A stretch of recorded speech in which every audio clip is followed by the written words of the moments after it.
आज की कहानी है विश्वास की शक्ति। एक गरीब बालक था जो कि अनाथ था।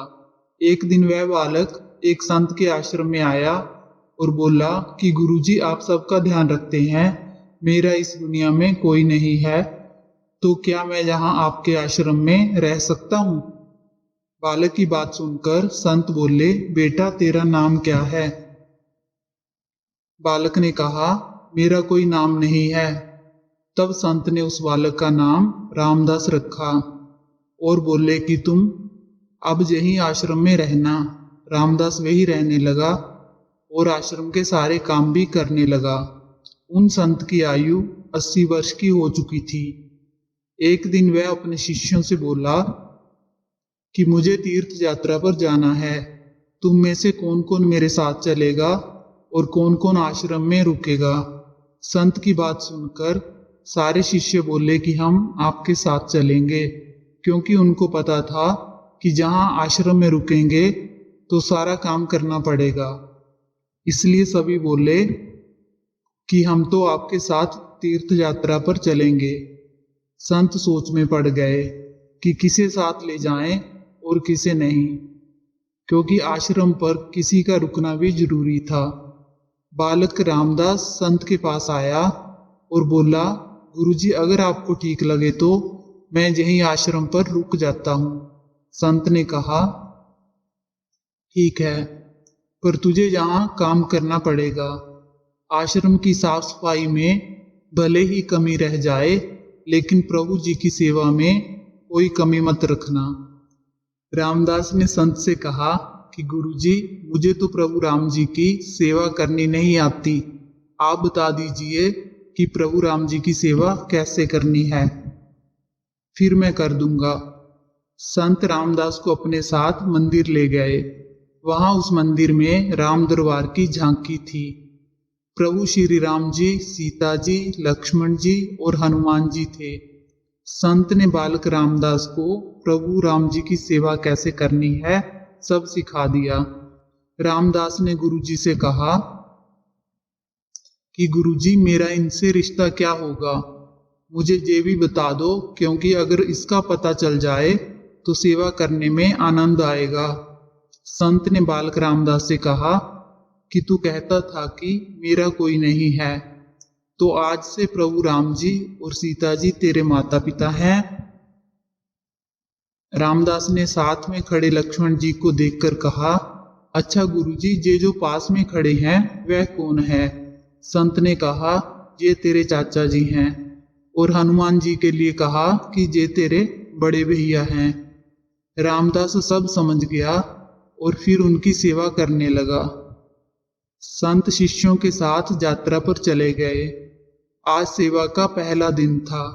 रामदास ने सुबह उठकर स्नान किया, आश्रम की सफाई की और भिक्षा मांग कर लाया। फिर भोजन तैयार किया और उसके बाद भगवान को भोग लगाने के लिए मंदिर में आया। रामदास ने श्री राम, सीता, लक्ष्मण और हनुमान जी के आगे एक एक थाली रख दी और बोला, पहले आप सभी खाओ फिर मैं खाऊंगा। रामदास को लगा कि सच में भगवान बैठकर खाएंगे, पर बहुत देर हो गई, रोटी वैसी की वैसी थी। तब बालक रामदास ने सोचा, नया नया रिश्ता बना है, इसलिए संकोच कर रहे होंगे। रामदास ने पर्दा लगा दिया। काफी देर बाद पर्दा खोलकर देखा, तब भी खाना वैसे का वैसा ही पड़ा था। अब तो रामदास रोने लगा। उसे लगा कि मुझसे सेवा में कोई गलती हो गई है, इसलिए सभी खाना नहीं खा रहे हैं। उसने निश्चय किया कि जब तक सभी खाना नहीं खाएंगे तब तक मैं भी नहीं खाऊंगा। फिर उसके मन में विचार आया कि भूख से तो मैं मर ही जाऊंगा, इसलिए क्यों ना मैं पहाड़ से कूदकर ही मर जाऊं। रामदास मरने के लिए निकल जाता है। तब भगवान राम जी हनुमान जी को कहते हैं, हनुमान जाओ और उस बालक को लेकर आओ। बालक से कहो कि हम खाना खाने के लिए तैयार हैं। रामदास कूदने ही वाला होता है कि हनुमान जी उसे पीछे से पकड़ लेते हैं और बोलते हैं, रामदास तुम ये क्या कर रहे हो। रामदास कहता है, आप कौन हो? हनुमान जी कहते हैं, तुम इतनी जल्दी भूल गए, मैं तुम्हारा भैया हूँ। रामदास कहता है, अब आए हो। जब इतनी देर से मैं बोल रहा था कि खाना खा लो तब नहीं आए, अब क्यों आ गए? हनुमान जी बोले, पिताश्री का आदेश है, हम सब साथ बैठकर खाना खाएंगे। फिर प्रभु राम जी, सीता जी, लक्ष्मण जी और हनुमान जी साक्षात बैठकर भोजन करते हैं। इस तरह रामदास रोज उनकी सेवा करता और उनके साथ बैठकर भोजन करता। सेवा करते करते 15 दिन हो गए। एक दिन रामदास ने सोचा, घर में 4 लोग हैं, सारा काम मैं अकेले ही करता हूँ, बाकी लोग तो दिन भर घर में आराम करते हैं। मेरे माँ बाप, चाचा और भाई तो कोई काम नहीं करते हैं, सारा दिन खाते रहते हैं। मैं ऐसा नहीं चलने दूंगा। रामदास मंदिर जाता है और कहता है, पिताजी मुझे आपसे कुछ बात करनी है। राम जी कहते हैं, बेटा बोल, क्या बात है?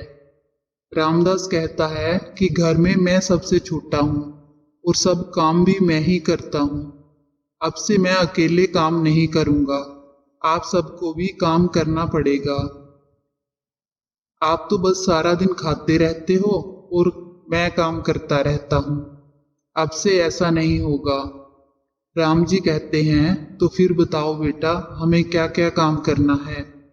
रामदास ने कहा, अब से माता जी रसोई का काम करेंगी, चाचा जी आप आश्रम की सफाई करेंगे, भैया जी शरीर से मजबूत हैं, वह जंगल से जाकर लकड़ियां लाएंगे, पिताजी आप बाजार से राशन लाएंगे और घर पर बैठकर पत्तल बनाएंगे।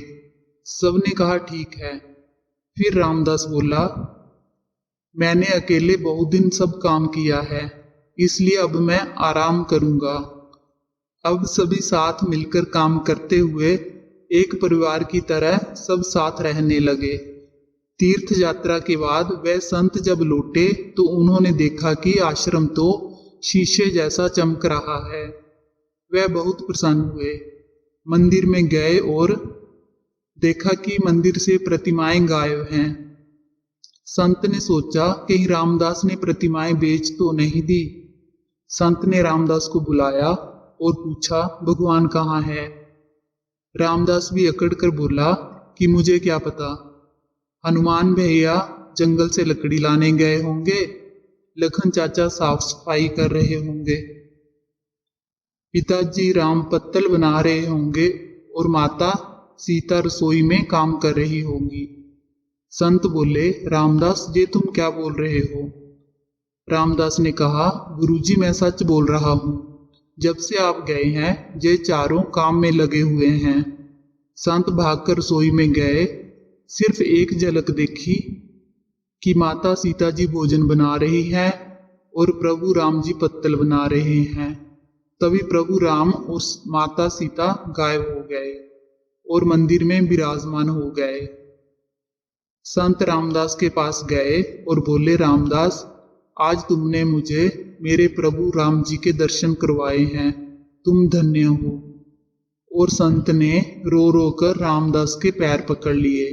संत बोले कि रामदास तुम जैसे भोले वाले और निश्चल भक्तों की भक्ति से विवश होकर भगवान को भी साधारण मनुष्य की तरह जीवन व्यतीत करने आना पड़ता है।